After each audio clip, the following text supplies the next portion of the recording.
Good afternoon, everybody. So today we have the last member seminar of this term. So we have a special guest coming from YMSC in Tsinghua University, Will Donovan, regular BIMSA, well, visitor is not the right word, contributor to BIMSA, to the BIMSA Live. So he will talk about derived equivalences from invariant theory. Please welcome the speaker. Yeah, thank you. Thanks to the organizers for the chance to speak. I'm often in on Thursdays. Very nice to be here making further connections with you all. So, invariant theory is the classical subject that I'll introduce and then work towards topics of current interest and my particular interest. I hope I don't have an excess of material, so do feel free to interrupt, challenge. So I want to start with what I think is the simplest example here. Take a group, cyclic group of order 2, and let it act on a vector space. And I'm going to work over the complex numbers out of taste and convenience, and let it act in the simplest way you can think of.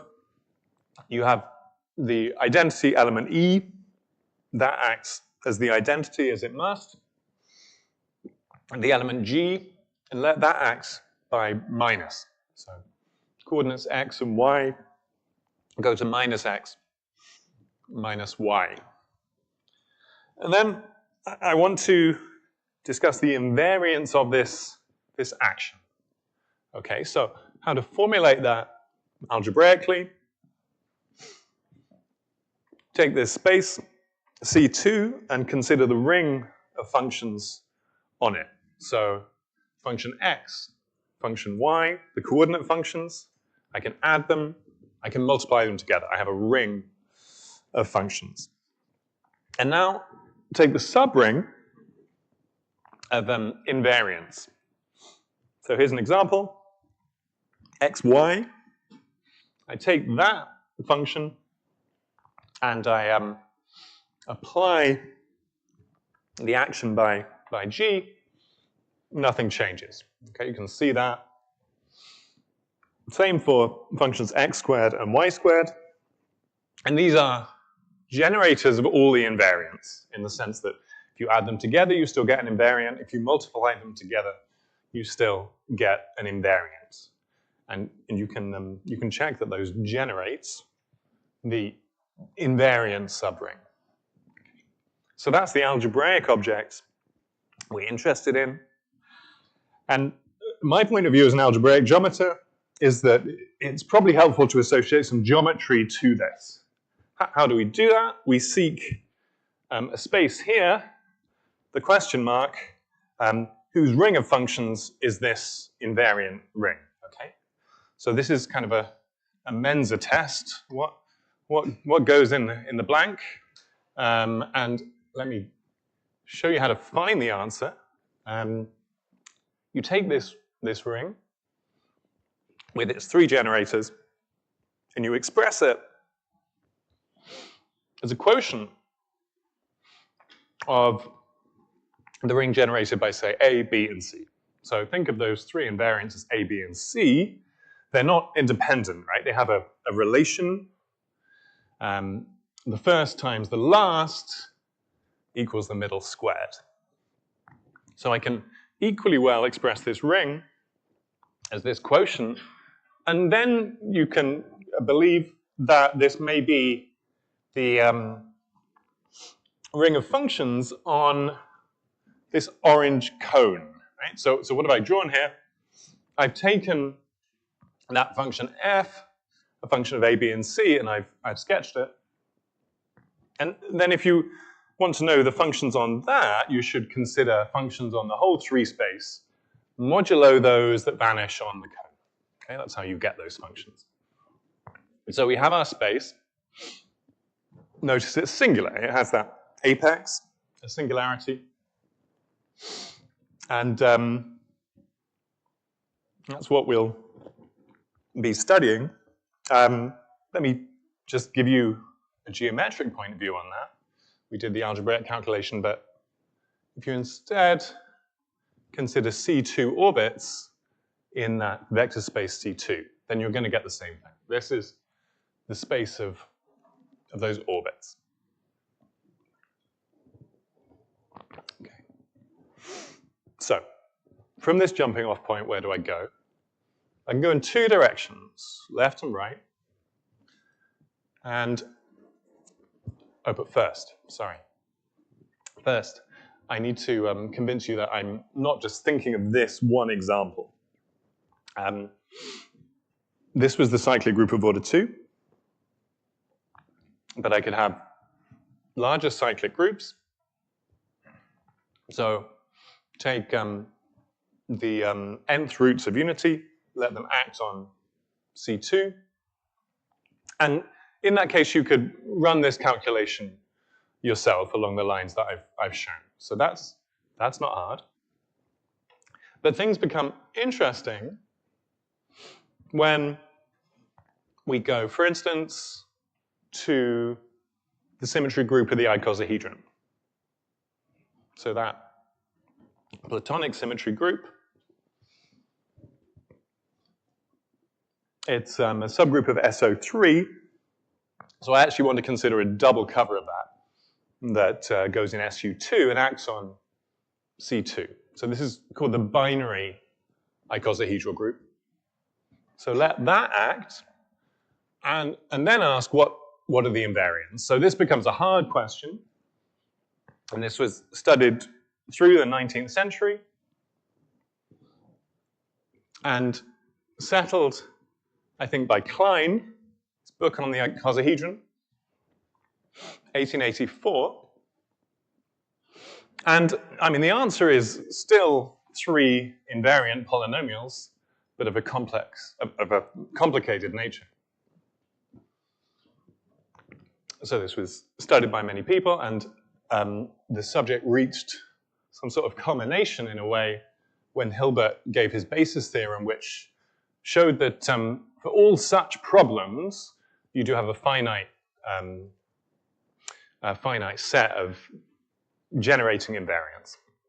So all problems like this are solvable in this sort of way. Okay.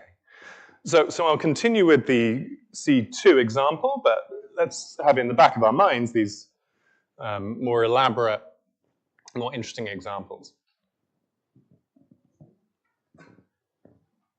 Okay, so this is what I was going to say next, the directions we can go in. So you might object to this singularity. You might wish to consider instead a smooth manifold. And for this singularity, there is a canonical such smooth manifold. And it's one you probably know. It's you take CP1, so the Riemann sphere, and you form the cotangent bundle of that. So this is for every point on the Riemann sphere, we have a line, a complex line, a copy of C.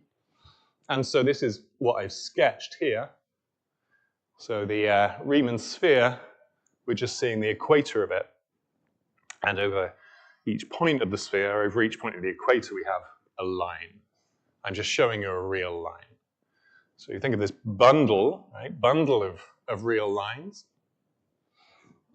It's very easy to write down a map from that, this complex manifold, to this singular space.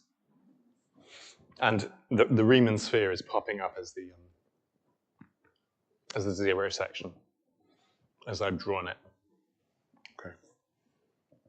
And to give you a sense of how this geometry becomes more complicated and interesting, in the other examples, so I said complex, I said cyclic group of order 9.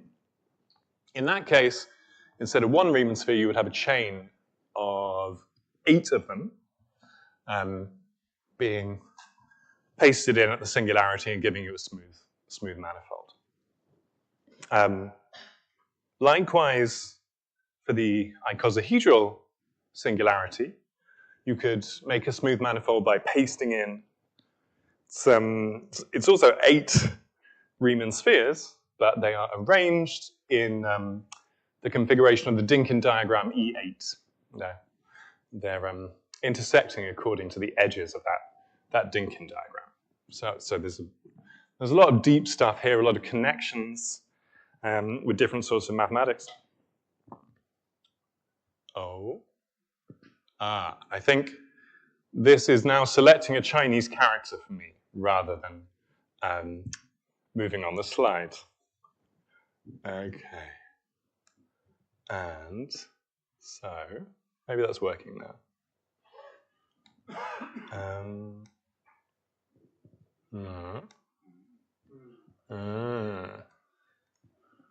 Escape.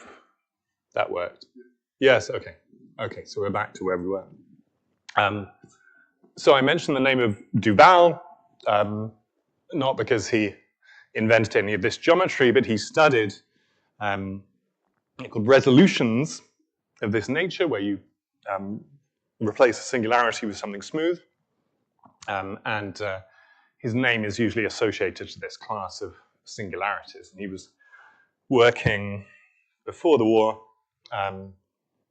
on their properties.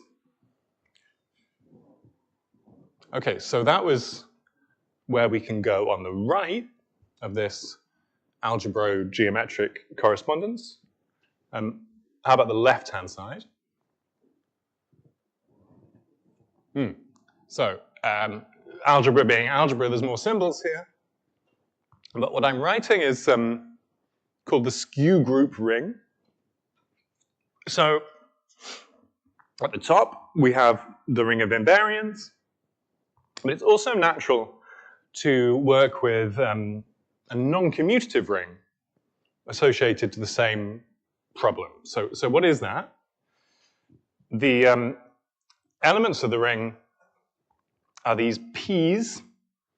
So for each p, a polynomial in x and y, I have p plus and p minus. So that plus and minus corresponds to the 2 elements of the group C2. So I have 2 copies of the ring. And I could then just multiply polynomials and multiply group elements in the normal way. And then I wouldn't get anything interesting. I would get just a tensor product of things. What I'm doing here is taking the skew product. So there we are. The multiplication is as follows. When you have a p with the non-trivial element minus, then you multiply the polynomials, but skewed by the group action g. Okay. So I'm just giving it in this example, but this is a very natural construction. You can do this for any group acting on a ring.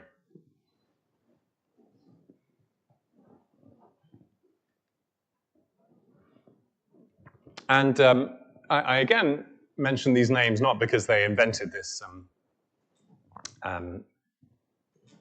this ring, but because Auslander studied this ring in a language that matches the geometry on the right-hand side. Auslander-Ruyten developed the theory that you use to study rings like this in a way that matches the geometry. It's been very powerful and influential. So that was in the 80s. So we're coming closer to the present day, skipping lots of history, I must admit. And Adjunct Ruyten, she is still with us.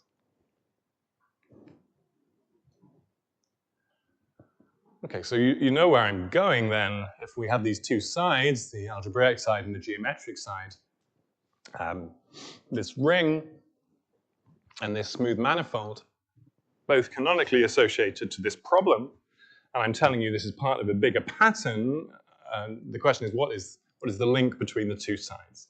I'm the sort of mathematician who likes the answer to be there is some equivalence of categories. And indeed, there is an equivalence of categories. So the point of this talk is to show you the ingredients of that, how you can think of these two apparently very different things as equivalent.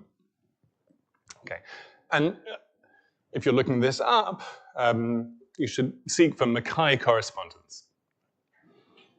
So Mackay made combinatorial observations about these singularities. That what I said before about the icosahedron, the icosahedral singularity being resolved by a configuration of Riemann spheres in the shape of the E8 Dynkin diagram. The combinatorial observation that matches with the representation theory of the icosahedral group. Okay, so that's where the name comes from if you want to look it up. And so what's the equivalence going to be made of? So I have to introduce some language. The language is that of abelian categories. So I think some notion was first given by MacLean and later developed by Buxbaum. And I want to motivate this through the two examples you see. So you could take vector spaces, for instance, over C or over any field, and you could take linear maps between them. Or you could take modules over a ring, commutative or not, and module morphisms between them. And these would have the property that between two objects, the set of morphisms would form an abelian group, and hence the name. And also that those morphisms have kernels and co-kernels.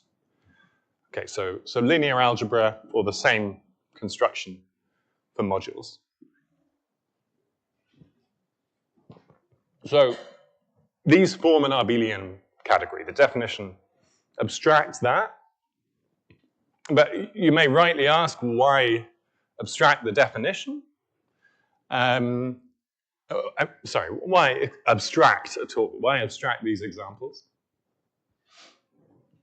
And the answer is that there are abelian categories A that are not of this form, that are non-obvious.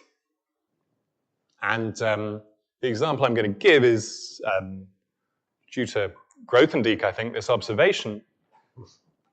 And the question is, if you have instead space X, what is the analog of these categories that we're exhibiting for fields, for rings? So the answer goes via the fact that the following is not an example. This is not an example of an abelian category. This B, if I take a manifold X and I consider vector bundles on that does not form an abelian category. So the sets of morphisms, you can make them abelian groups, but what you don't have, and I'll just indicate the reason, what you don't have is co-kernels.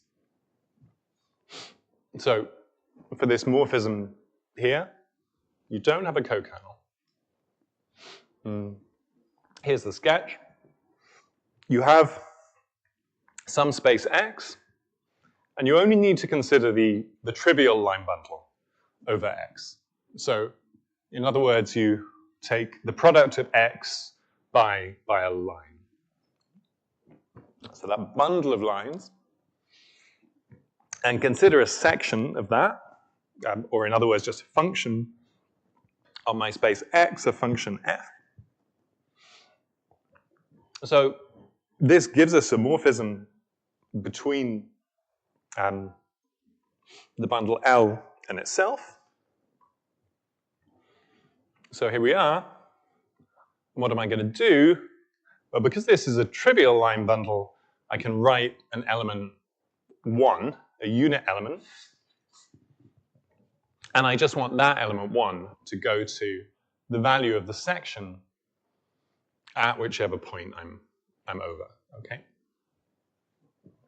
So that is a morphism in our category, but it does not have a cokern. Now, why is that?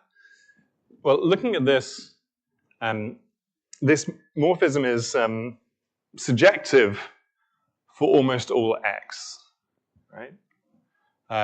So you want the co-kernel to be 0, the 0 bundle, here, but on z, so the zeros of this function f, if it has some, this morphism is 0. So intuitively, you want there to be some co-kernel there. But this can't be a bundle because it's only needed on z. You want it to be qualitatively different on z. And I only have time to say what the solution is, but I'll need the word. You work with sheaves on x. So local data on x such that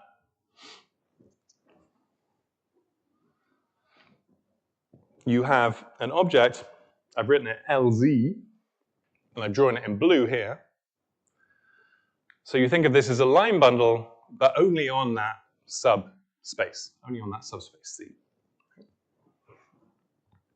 And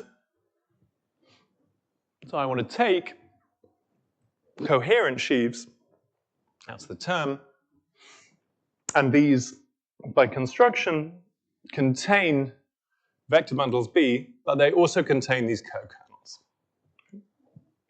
So they naturally give you what you want, and they form an abelian category. So this was Grothendieck's and Dijk's observation. That for certain formal purposes, you should work in this bigger category. Okay. And what did that buy him? So that allows us to do homological algebra. And I should speed up a bit. So what can I then build as a category to having form kernels and co-kernels to actually take homology of objects? So the category will be chain complexes in my abelian category A. So you could take chain complexes of modules. That means that d squared is 0. So we can take cohomology. And then we do something that I'm just going to present as magic for the morphisms in this category. So you do something appropriate to make a category that lets you calculate homology in a natural way. So if you want homology of spaces, this is a good place to do it. And it has a further formal property which has turned out to be very useful. And it's the following pattern, that you often find functors from A to A prime, say, two different abelian categories, that are nearly equivalences, but do not respect co-kernels, for instance. And then this machine allows you to build an equivalence. So I've written it as LF here. We call it a derived equivalence. It's induced by that functor f, and it goes between the associated derived categories.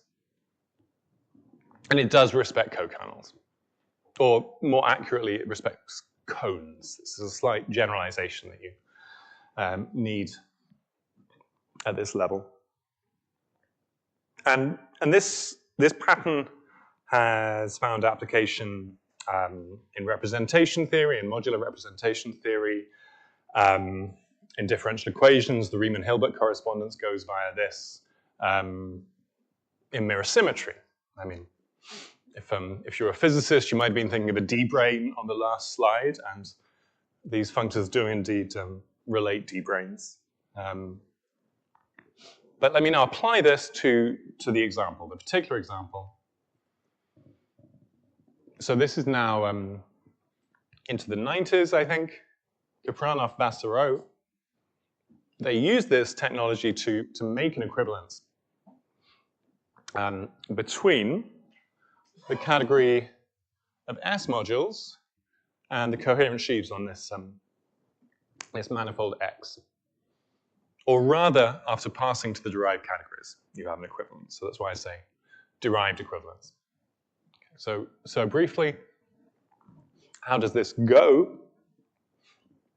Well, there's a certain vector bundle on X. It's a beautiful thing. It's sort of a complexified hop vibration.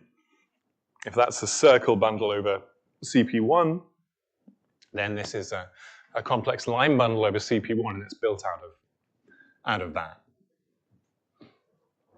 And this V turns out to carry an action of that algebra. So it thereby intertwines the geometric side and the algebraic side. And just the functor of tensoring with V over that algebra, we call that F, that gives us what we want. And what they proved was not just the C2 case, not just the cyclic group of order 2, but any finite group in SU2 acting like this. So. Oh, and in a nice bit of circling back, this was published in Annalen, which Klein was editor of. Okay. There's a generalization of this to higher dimensions by Bridgeling King Reed. Reed is in the audience here.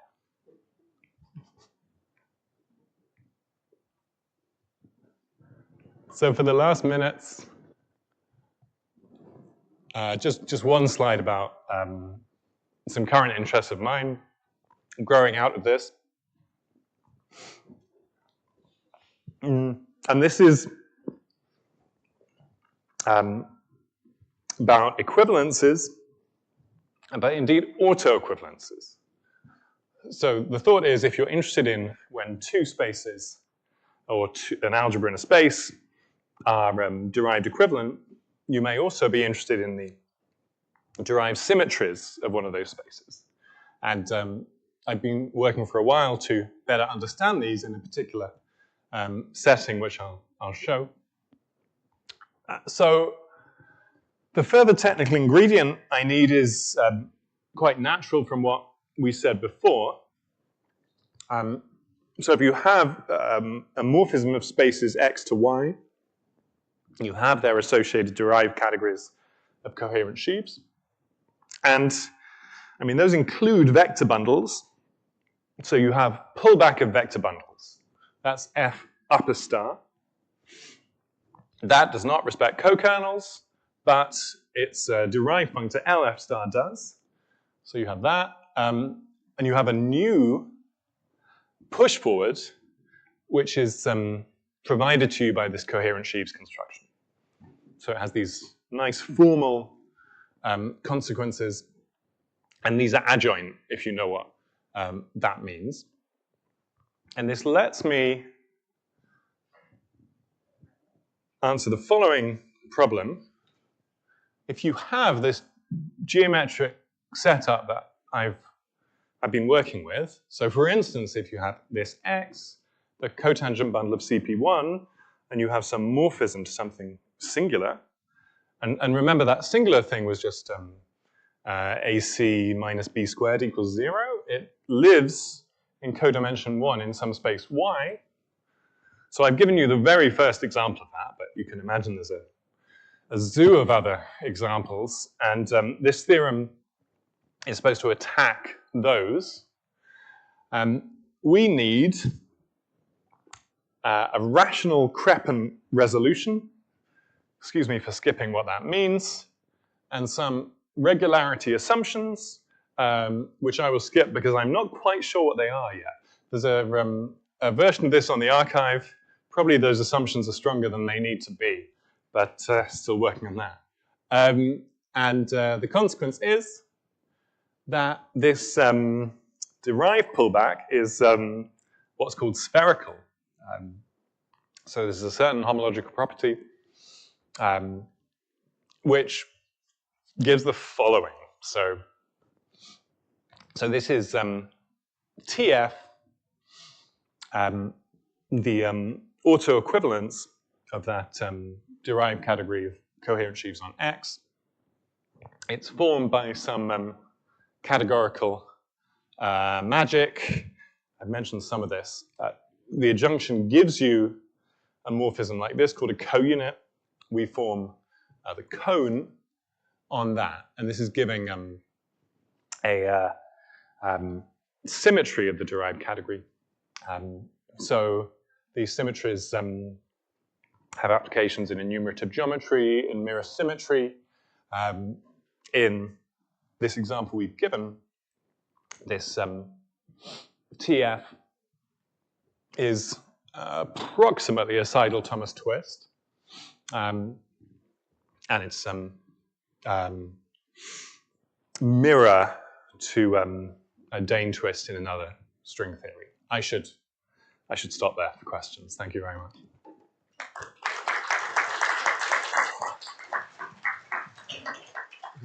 Questions or comments or challenges? Mm-hmm.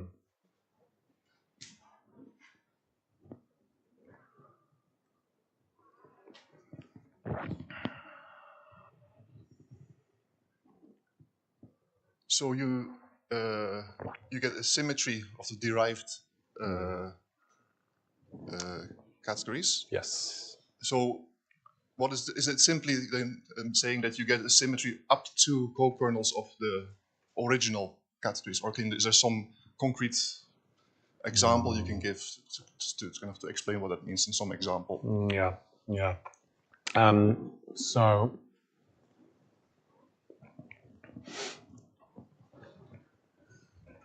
let's jump back. So in this example, it's quite concretely described as follows. So I was describing V as built out of the Hopf vibration on this CP1 in green.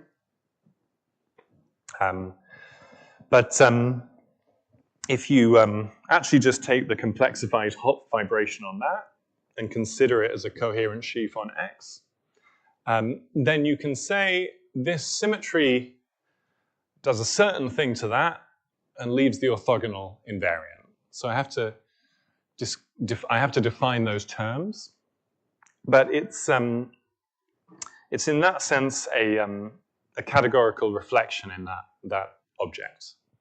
And from that comes a simpler statement that if you consider the cohomology of this space, it really is a reflection in some class in the cohomology. So if you were interested to categorify such things, see where they come from, then that's maybe a way to think of it.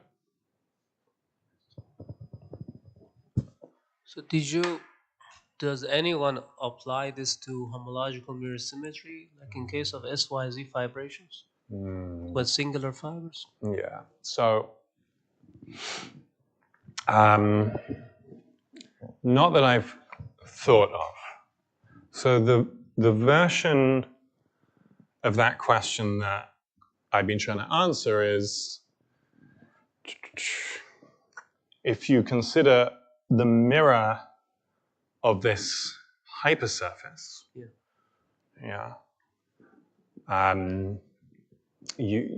associated to that data, you have some like configuration in the A model.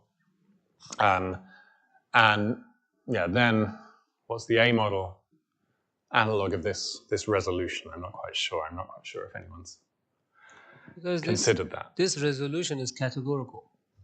So yes, on the algebraic side, I think it's exactly what you have written here. But on the Fukaya side, it's also a derived category. Why can't you just find the non-commutative resolution of the Fukaya category around the singular fibers?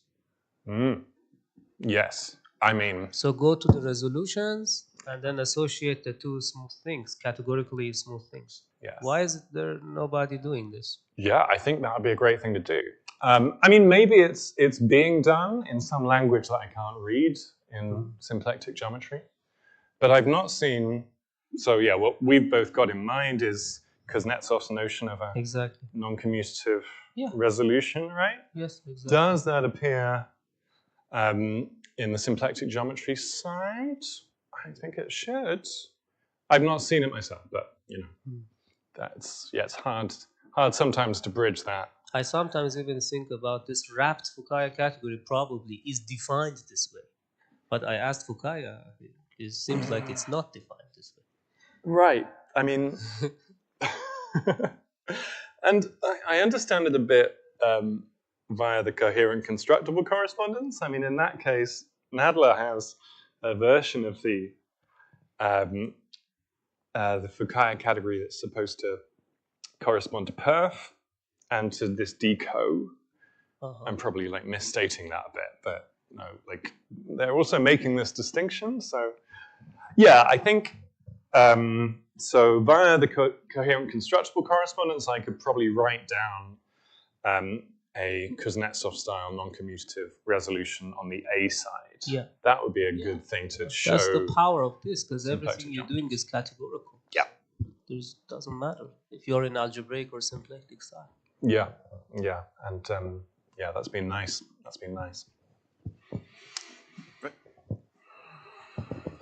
Do you think there's some kind of structure to the type of autoequivalences you generate that way? Like I read one of your papers where you construct autoequivalences that were basically like a fundamental groupoid action on the derived category. So do you in general expect that to be a nice structure? I mean, I think what should follow from this is that the structure of taking the space and the various contractions you can do, that structure should be reflected in the derived symmetry group. So let me sketch an example. I talked about the cyclic group of order 9 and those 9 Riemann spheres. Thank you.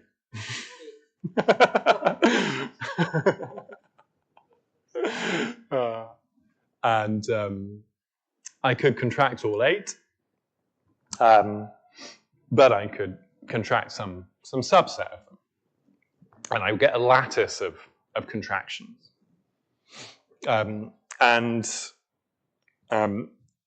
It should follow from this, because of the form of this this autoequivalence, that you have a corresponding structure in the derived symmetry group. So I think such things have already been observed for certain surfaces by Bodzenta-Bondal, but yeah, this for me says it's more general.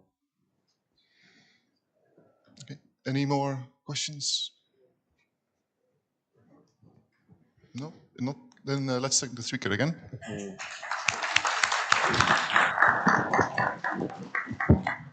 Thank you.